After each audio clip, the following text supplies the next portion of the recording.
Caros irmãos e irmãs, após a festa da Epifania,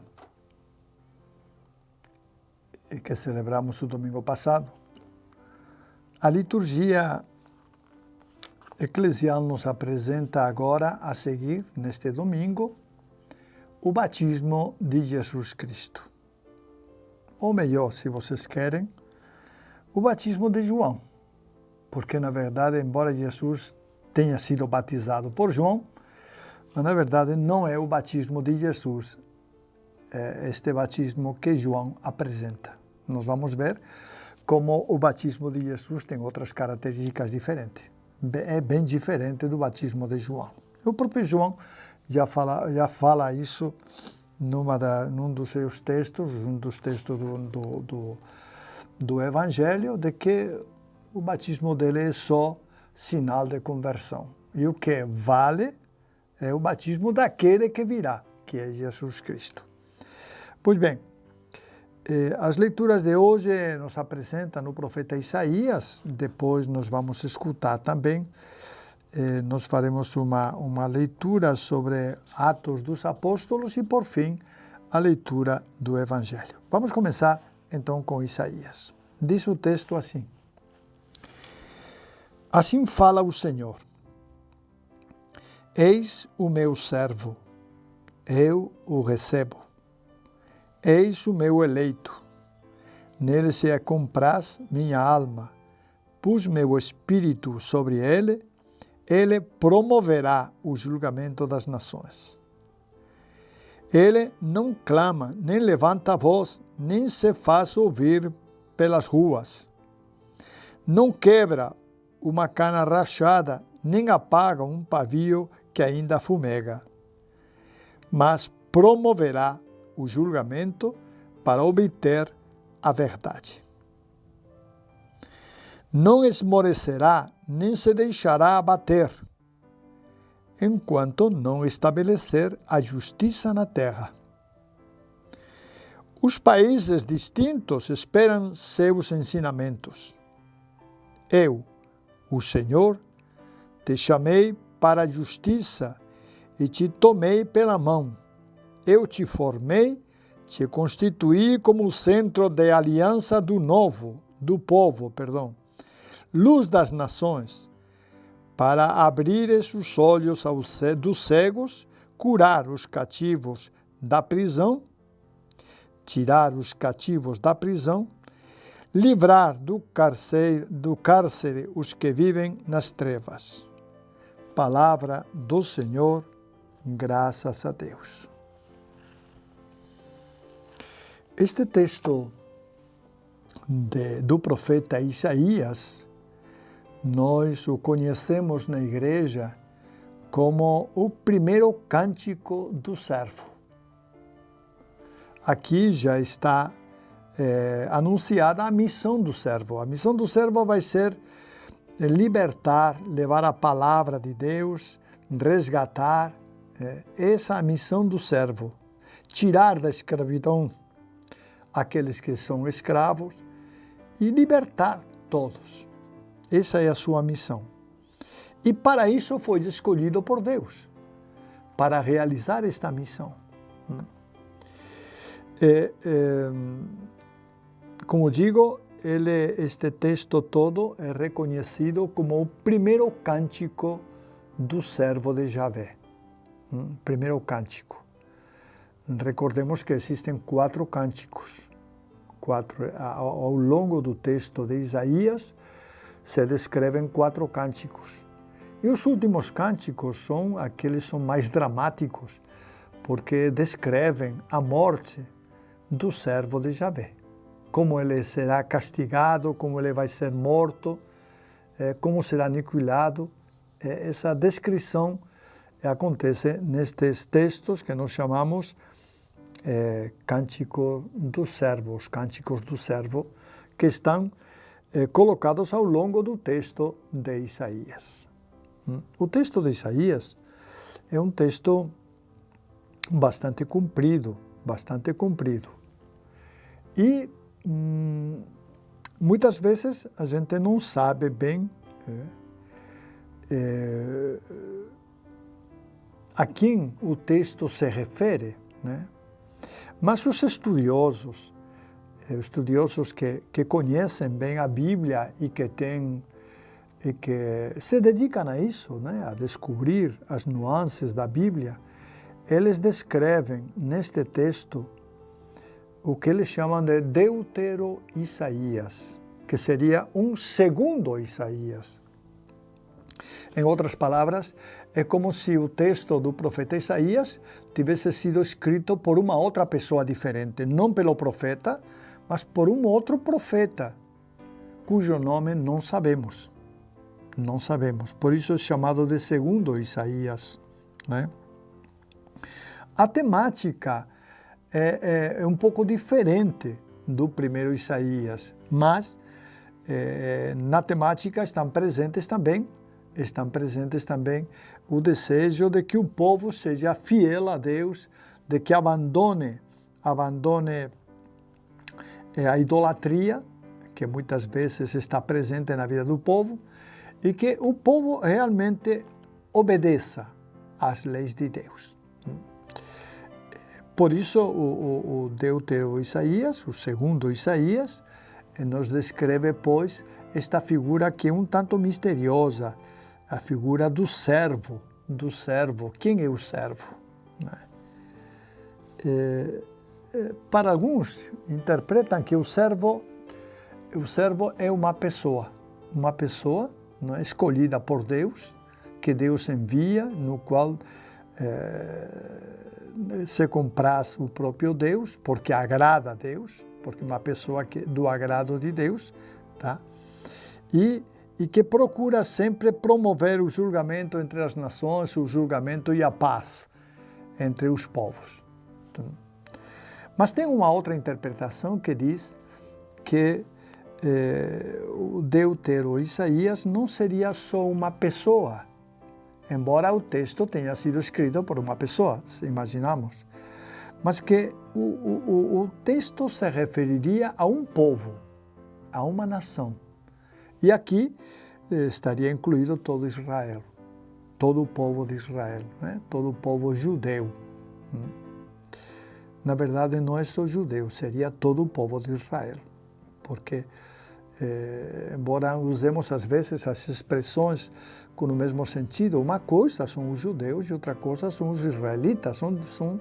Os judeus são aqueles que moram na Judeia, que é uma parte do território de Israel, enquanto que Israel é muito mais amplo.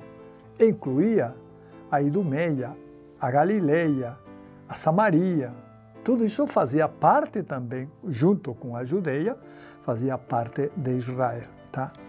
Então, nesse sentido, seria Israel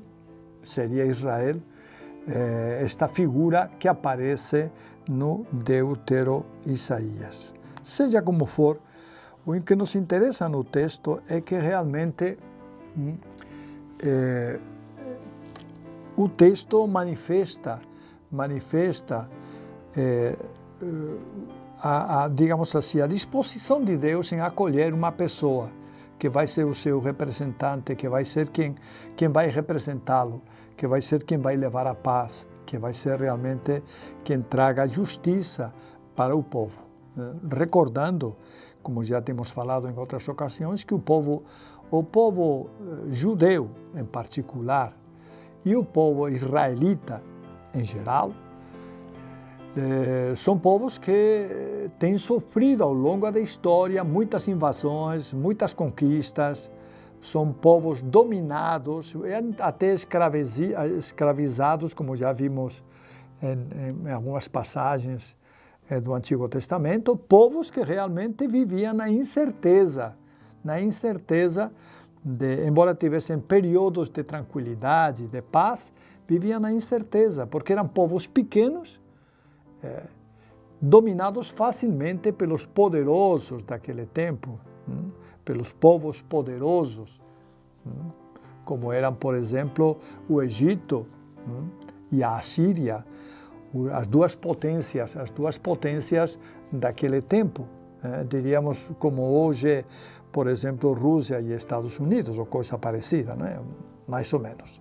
Mais ou menos. Então, as duas potências, temporalmente ou com uma certa frequência, eles vinham e conquistavam os povos vizinhos, os povos mais pequenos. E entre os povos pequenos, um dos mais pequenos era precisamente Israel. Por isso, muitas vezes, ao longo da história, Israel sofreu invasões dos povos vizinhos, dos povos mais poderosos, e se viu submetido à escravidão.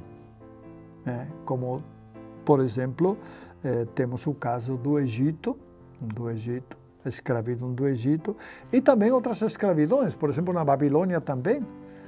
O povo que foi levado para a Babilônia foi um povo escravo, foi escravizado. É interessante porque os babilônios, eles levaram para a Babilônia aqueles que tinham utilidade, aqueles que sabiam ler e escrever, aqueles que sabiam trabalhar com os metais, que sabiam fazer armas, espadas e essas coisas, né? Isso é, aqueles que tinham utilidade, que tinham uma profissão, que tinham uma utilidade para o seu povo, para o povo da Babilônia, eles levaram, incluído também alguns agricultores que sabiam cultivar a terra, mas estes foram os mínimos, os que mais, digamos, foram procurados foram os que sabiam ler e escrever. Por isso que muitos deles foram levados para a escravidão. Então, o povo é um povo pequeno, que sofre, tá?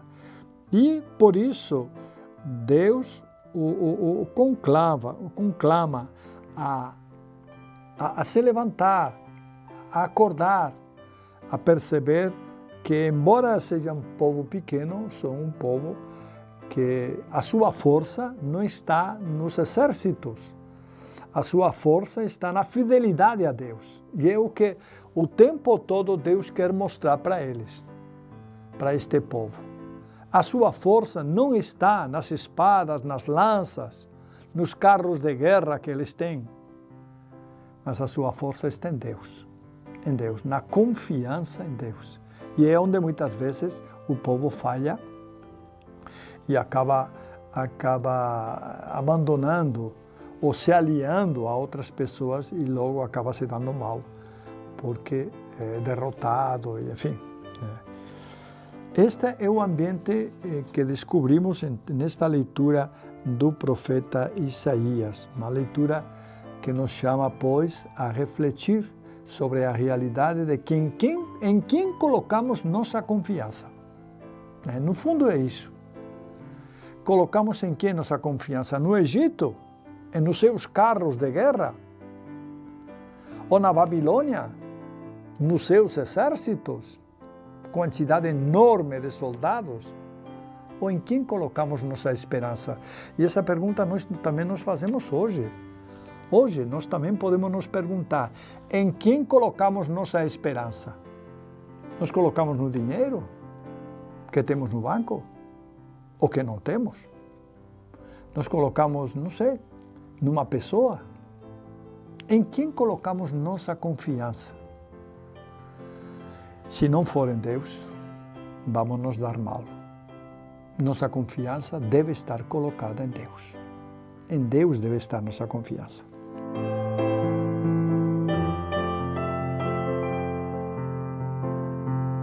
Muito bem, passamos então agora à leitura, a segunda leitura, que nesta ocasião é dos Atos dos Apóstolos.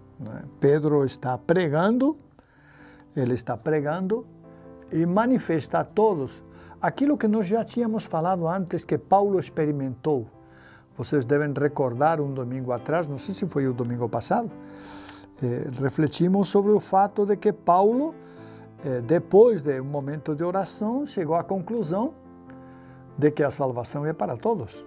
Não é só para um povo, mas é para toda a humanidade.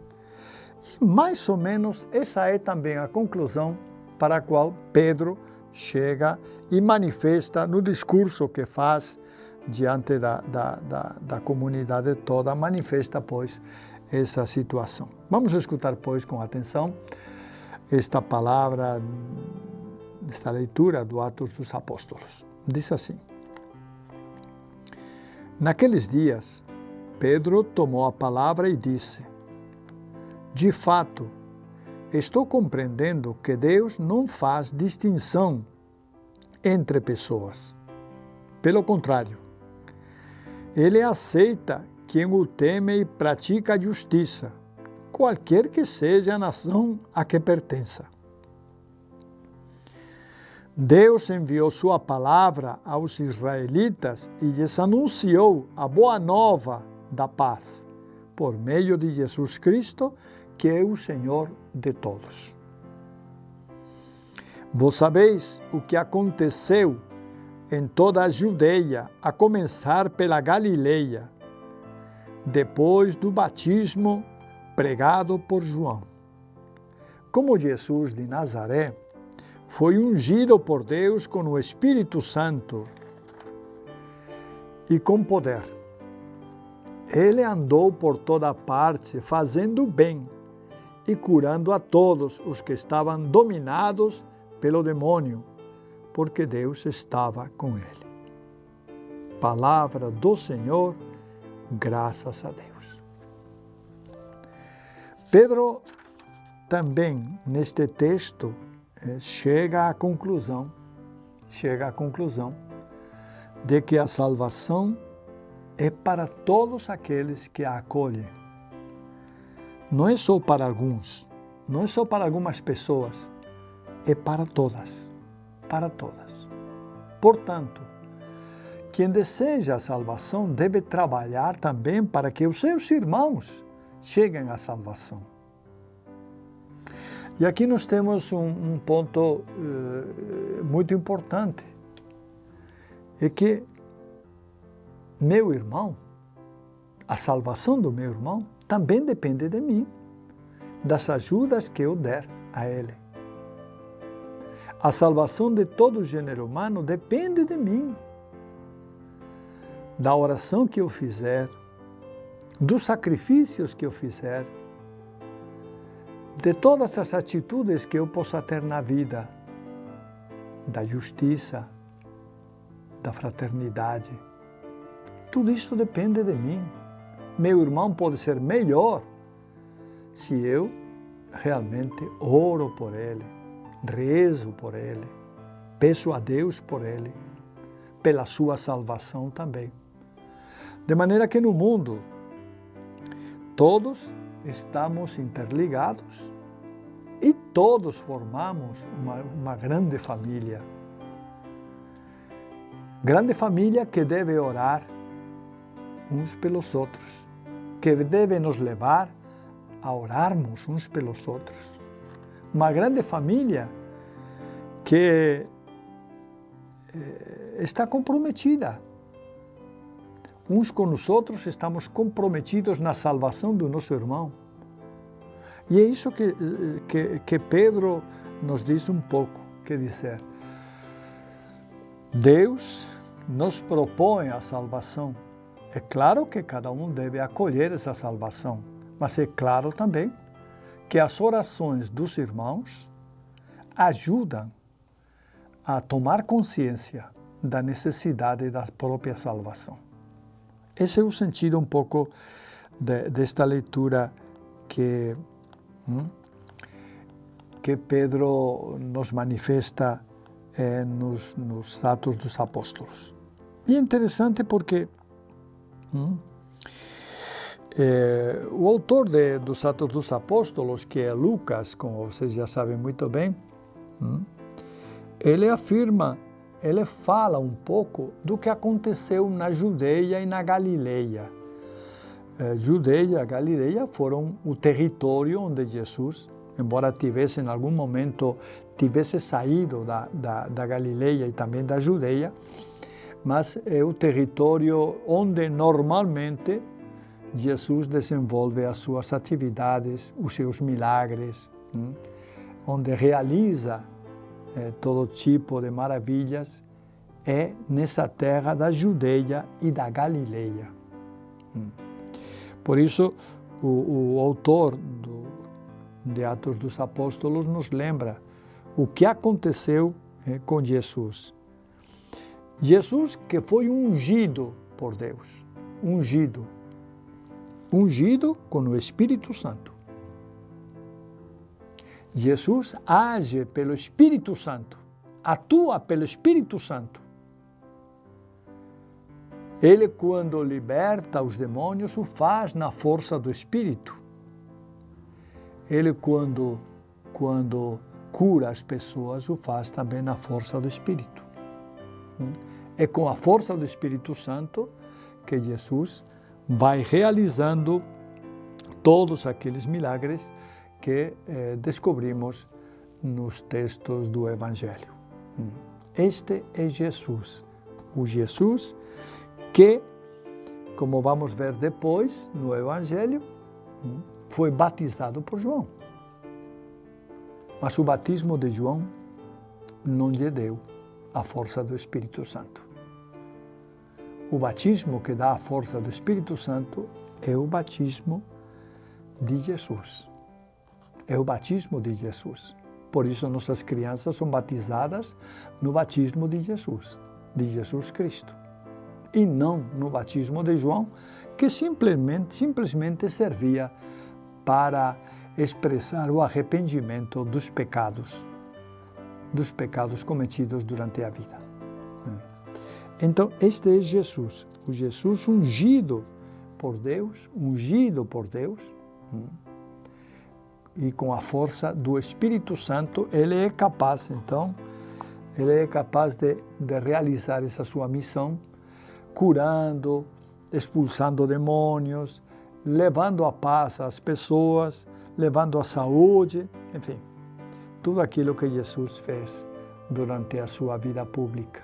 Ele o fez através da força do Espírito Santo.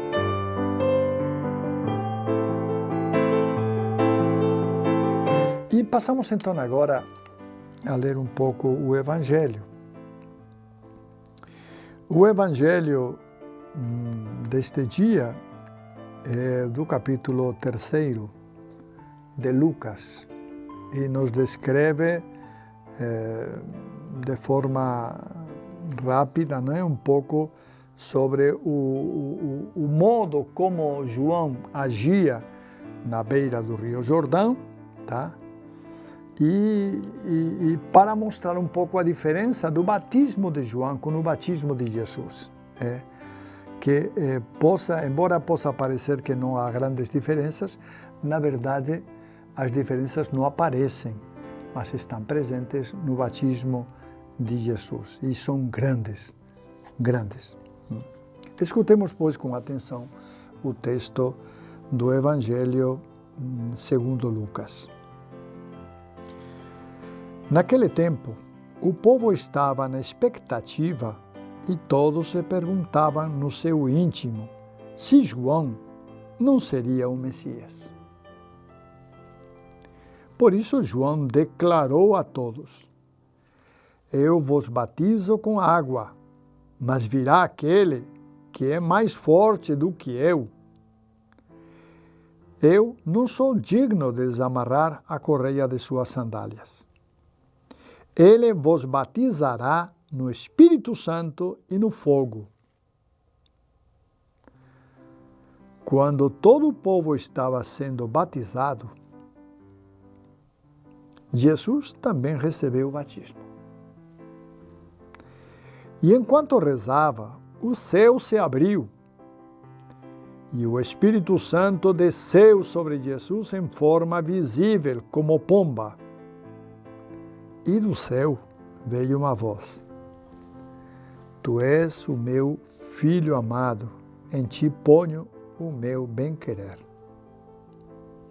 Palavra da salvação, glória a vós, Senhor. Este texto do Evangelho de Lucas mostra que, embora o batismo de João não fosse um batismo no Espírito Santo, Jesus, quando foi batizado no batismo de João, recebeu a confirmação do seu projeto de salvação para a humanidade, a confirmação realizada pelo Pai e pelo Espírito Santo.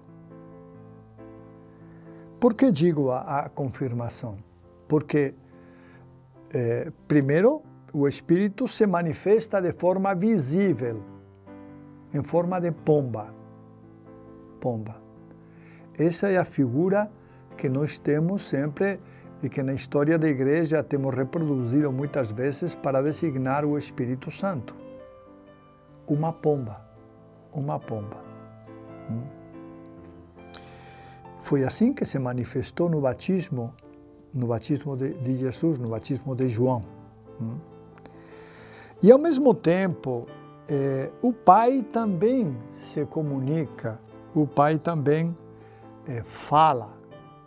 Tu és meu filho amado, em ti ponho o meu bem-querer.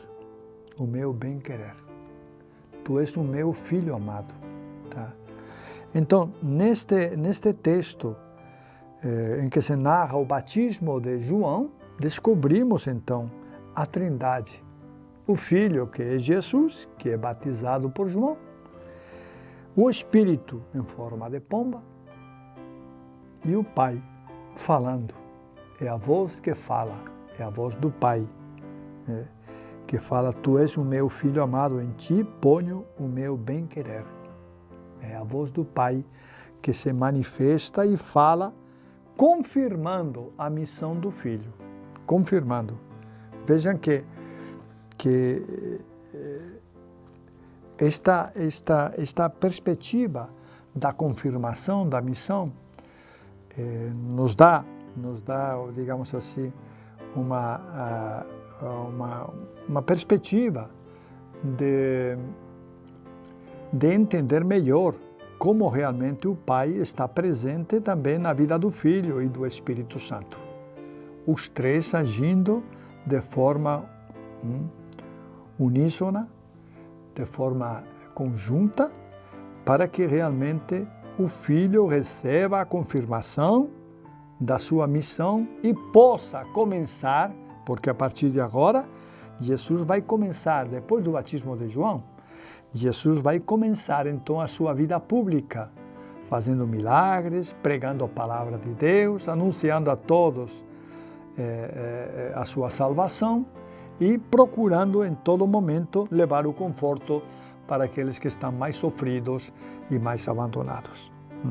Este é Jesus com a força do Espírito e diríamos assim, o empurrão do Pai que vai agir no meio da humanidade para que a humanidade compreenda que a salvação não é uma coisa, diríamos assim, banal, mas a salvação é obra de Deus, é obra querida por Deus, é obra que o Pai está incitando, que o Filho vai realizar e que o Espírito Santo está animando. Esta é a obra de salvação que Cristo vem anunciar ao mundo e que o mundo deve acolher. Meus irmãos, como que nós acolhemos a obra de salvação de Jesus? Olhemos agora então, meus irmãos, o batismo das nossas crianças. Nossas crianças são batizadas não no batismo de João, mas no batismo de Jesus. Por isso, elas recebem o Espírito Santo, que é confirmado, esse mesmo Espírito Santo é confirmado no dia da Crisma. Mas já no batismo, as crianças recebem o Espírito Santo. E na força do Espírito Santo, elas vão ser capazes de fazer o bem, de amar, de procurar em todo momento ajudar as pessoas. Enfim, na força do Espírito Santo é que elas vão poder realizar as obras boas necessárias para a nossa própria salvação. Por isso, Se é o Espírito Santo que anima a nossa vida, nós podemos dizer que realmente vivemos no Espírito Santo. Mas se são outras coisas que animam nossa vida, poderemos dizer então que não é no Espírito Santo, que é em outras coisas.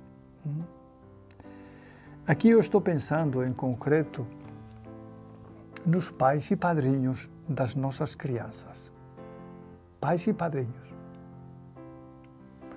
Vocês já se perguntaram alguma vez por que a criança tem um padrinho e uma madrinha? O padrinho e a madrinha são aqueles que são chamados e escolhidos até pelos próprios pais para se tornarem pessoas que ajudem na vivência da fé das crianças. É claro que uma criança pequena, a vivência da fé é relativa, é claro. E teremos que falar de Deus e de Jesus Cristo conforme a sua idade.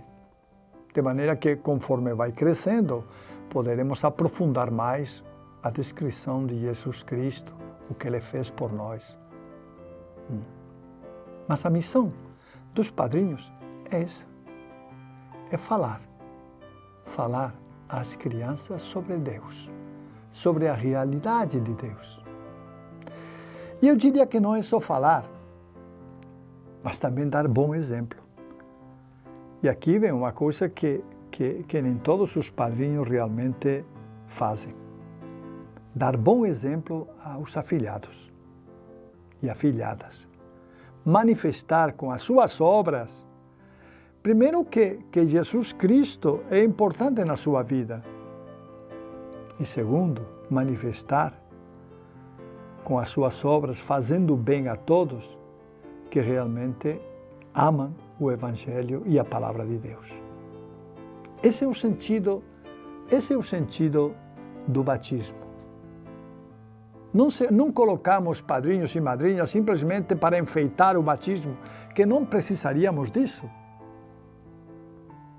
Colocamos para que sejam pessoas que ajudem os pais a educar melhor na fé, repito, educar na fé as crianças, ou os jovens, ou os adultos.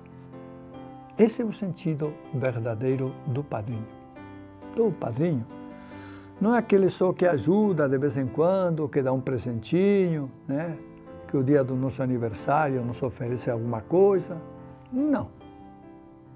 O padrinho é aquele e a madrinha são aqueles que vão nos oferecer, sim, mas não vão nos oferecer, eu diria que reforço para a nossa fé, para a nossa esperança, para a nossa vivência do Evangelho, para a vivência do amor de Deus.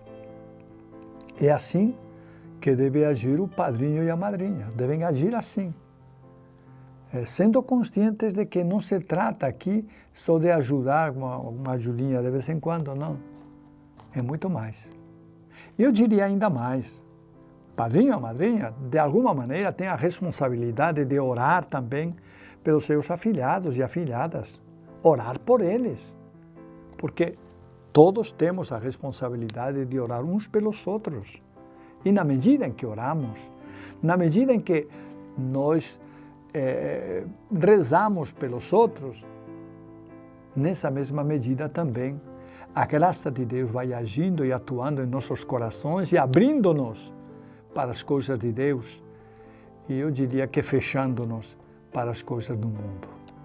Em definitiva, é isso que nós queremos, abrir o nosso coração para Deus e que se feche o nosso coração para as coisas do mundo que não trazem nada bom para nós, que muitas vezes só trazem tristeza e que muitas vezes são ocasião realmente de dor em nossa vida. Então, esse é o projeto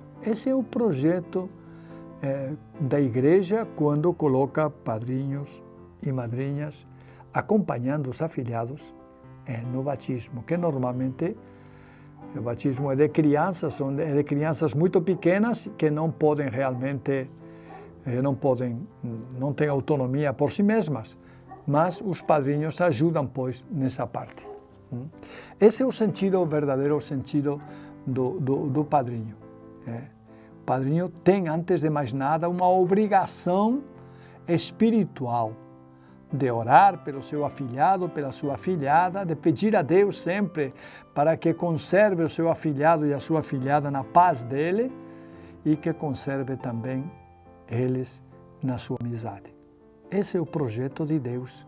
Vejam como no mundo todos estamos entrelaçados e sentimos isso quando oramos uns pelos outros e pedimos a Deus para que olhe também até pelos nossos inimigos. Nos sentimos mais unidos e abertos, porque é isso que Deus quer, que não sejamos egoístas só pensando em nós, mas que estejamos abertos também para orar pelas pessoas do mundo todo. Especialmente neste tempo de pandemia, não podemos esquecer que é necessário orar pelos que sofrem, e há muita gente sofrendo. Pensávamos que os números da pandemia deveriam acabar, mas já vimos que não vão acabar tão facilmente, não? Já vimos que esta pandemia veio para ficar, não sabemos até quando irá, mas só estamos recebendo notícias todos os dias de uma nova cepa de vírus, uma nova transformação do vírus, e assim por diante. E isso nos deixa todos com a incerteza de que não sabemos quando isto irá acabar. O que sim sabemos é que ainda vai demorar. Infelizmente, ainda vai demorar. E que, portanto, devemos cuidar-nos cada vez mais e estar preparados, porque esta doença veio para ficar entre nós. Muito bem, gente. Vamos então agora com algumas notícias que nós temos aqui. Na verdade, só tenho uma notícia. E a notícia se refere ao Papa Francisco, né? Ele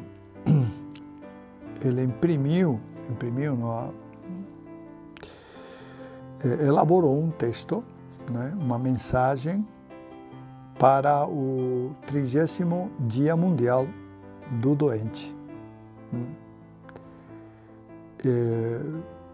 Este Dia Mundial do Doente é o dia 11 de fevereiro.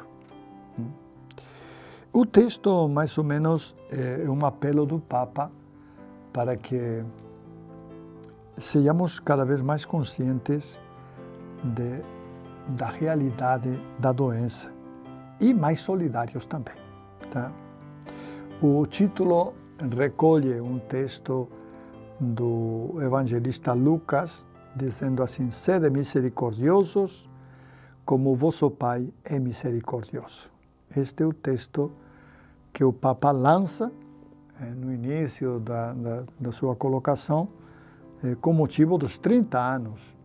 Já faz 30 anos que o Papa João Paulo II instituiu o Dia Mundial do Doente para sensibilizar o povo de Deus, as instituições sanitárias católicas e a sociedade civil para a solicitude com os enfermos e quantos cuidam deles. Não só com os enfermos, também com aquelas pessoas que estão cuidando deles, né?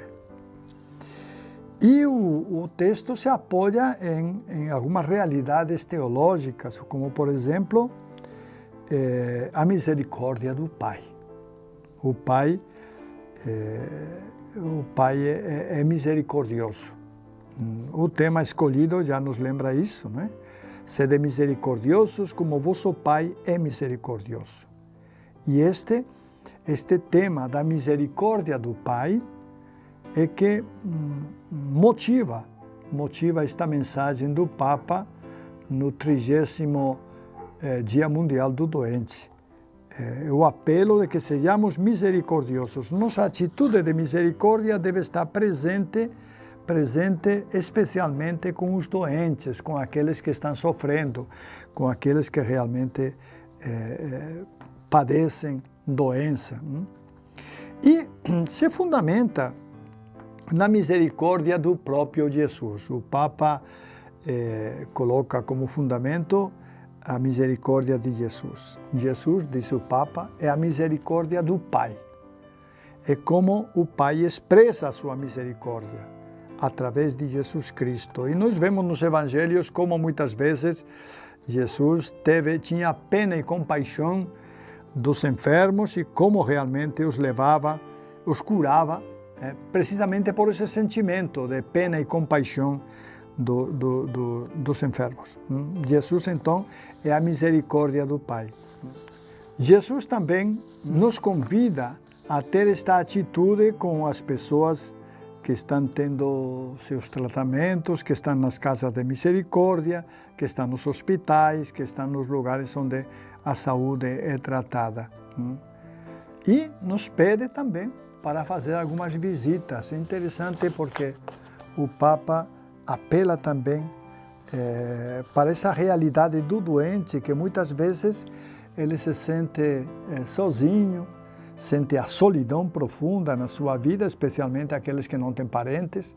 Então o Papa faz também um apelo para que nós, os católicos, os cristãos, visitemos também os doentes, especialmente aqueles que têm menos, eu diria, menos família, menos possibilidades de serem visitados. Tudo isto o Papa nos coloca neste dia dedicado ao Dia Mundial do Enfermo, como já falei, o dia 11 de fevereiro de 2022, e que recentemente ele publicou para ser um pouco a diretriz, para ser um pouco, digamos assim, a pauta sobre a qual devemos atuar e devemos entender que o doente é sempre uma pessoa humana que está sofrendo. Uma pessoa humana que sofre. Não é um animal, mas é uma pessoa humana. E por isso é digna de toda a compaixão. Que a misericórdia de Deus se espalhe no mundo todo e chegue a cada um dos doentes neste dia dedicado, pois, mundialmente para o atendimento aos doentes, especialmente aqueles que estão em momentos mais graves da sua vida. E por hoje, então, terminamos. Deixo, pois, esta última mensagem. Quem sabe seria interessante que tomássemos alguma atitude frente a estes casos de doença. Quem sabe visitar um doente seria uma atitude muito boa. Nesta semana, quem puder, visite um doente.